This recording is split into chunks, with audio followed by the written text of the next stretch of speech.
A warm welcome to you watching Eye on Africa. I'm Rochelle Ferguson-Buyahi. These are the top stories on the continent.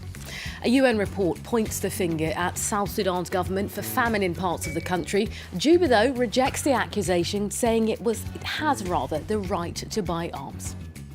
Morocco named Sayed El-Din El-Osmani of the PDJ party as its new Prime Minister. We bring you the latest from our correspondent in Casablanca. And Cairo residents are offered cash in exchange for their recyclable rubbish. It's all part of efforts to clean up the city's streets and increase the country's enormous landfill of waste. But first to our top story, a confidential UN report has blamed South Sudan's government for famine in parts of the war-torn country.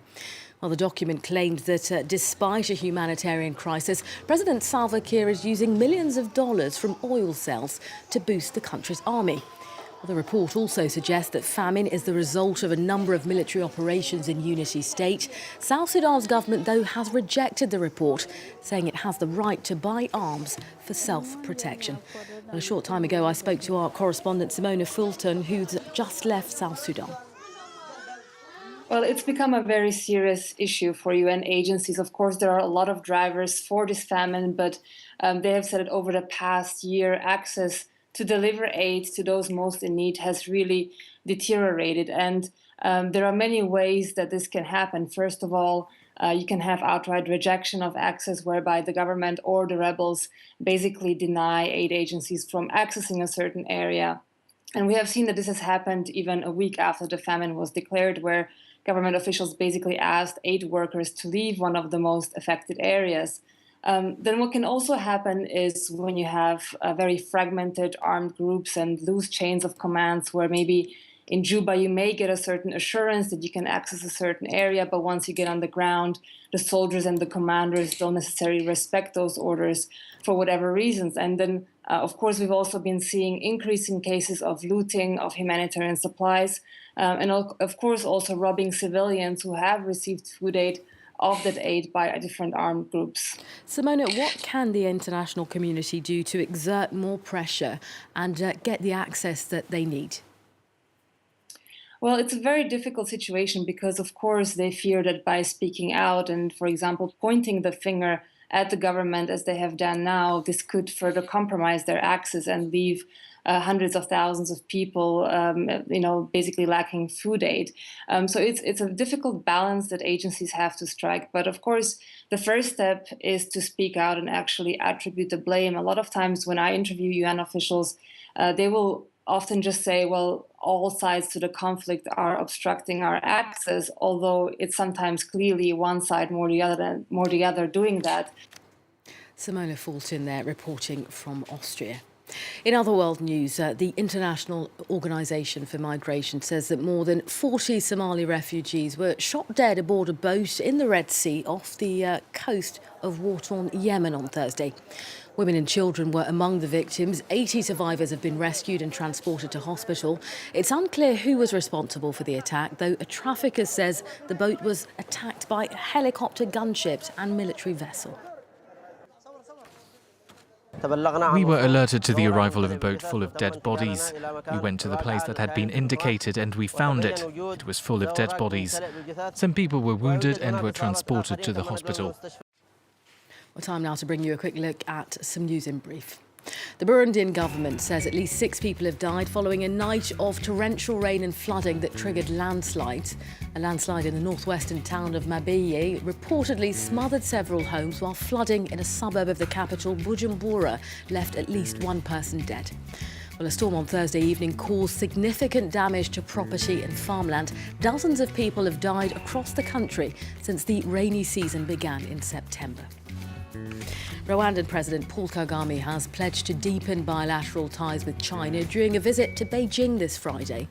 During talks, Kagame and his Chinese counterpart Xi Jinping vowed to act on objectives agreed at the Forum on China-Africa Cooperation in Johannesburg in 2015. Xi said China's willing to strengthen cooperation in industry and agriculture with Rwanda. Kagame said he welcomes more investment in tourism, mining and infrastructure.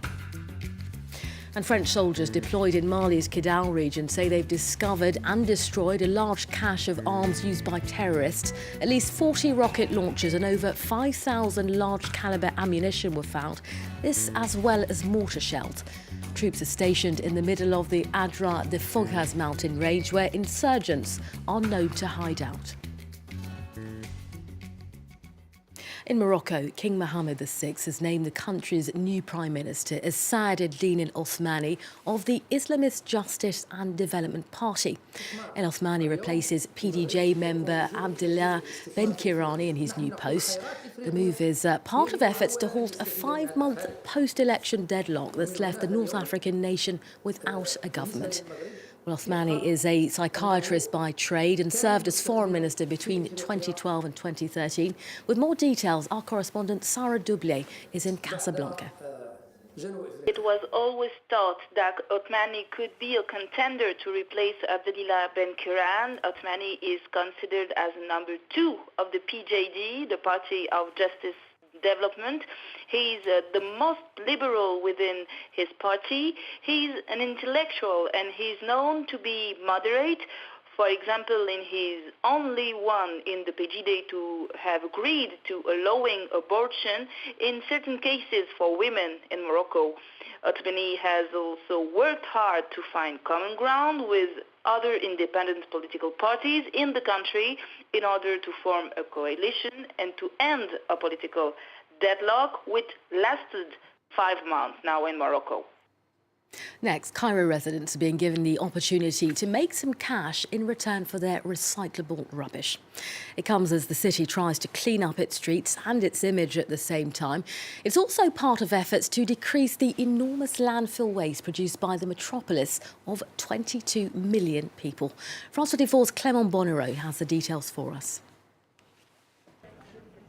Here in this historic neighbourhood in central Cairo, cans, glass bottles, paper and plastic bags have become highly sought-after commodities. Local authorities are now offering residents money in exchange for their household waste. A kilo of aluminium tins goes for 9 Egyptian pounds, roughly 50 euro cents, while a kilo of cardboard can be sold for up to 6 euro cents. We have set prices for everything, and the weight determines the price. They see the weight on the scale, and we show them the list of prices. We give them money, and they take it right away. The initiative was spearheaded by 2 Egyptian MPs after similar projects were launched across the country. Waste is sorted and compressed and then sold to factories for recycling. The idea is simply to give value to rubbish. So instead of throwing it out, people can make money. And that helps to keep our streets clean.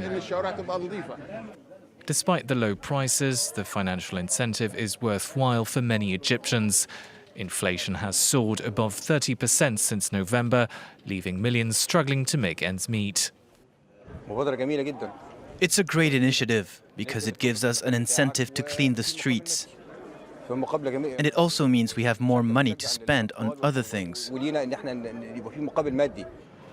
The city of Cairo produces more than 15,000 tons of solid waste every day, of which only 60% is collected and recycled.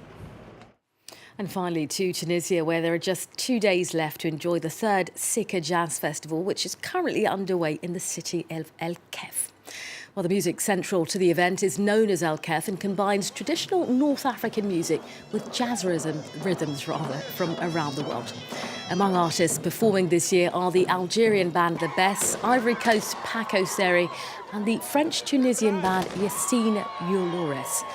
Well, organisers say this year the festival goes on for even longer and boasts even more masterclasses than in previous years.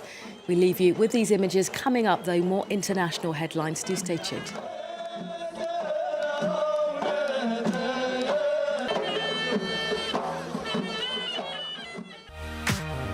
The 51%, presented by Annette Young. A programme about women who are reshaping our world. We meet those who seek equality, be it in the boardroom or at the village well. The 51% brings you stories from across the globe about the women who are challenging the way we think. The 51% on France 24 and France24.com.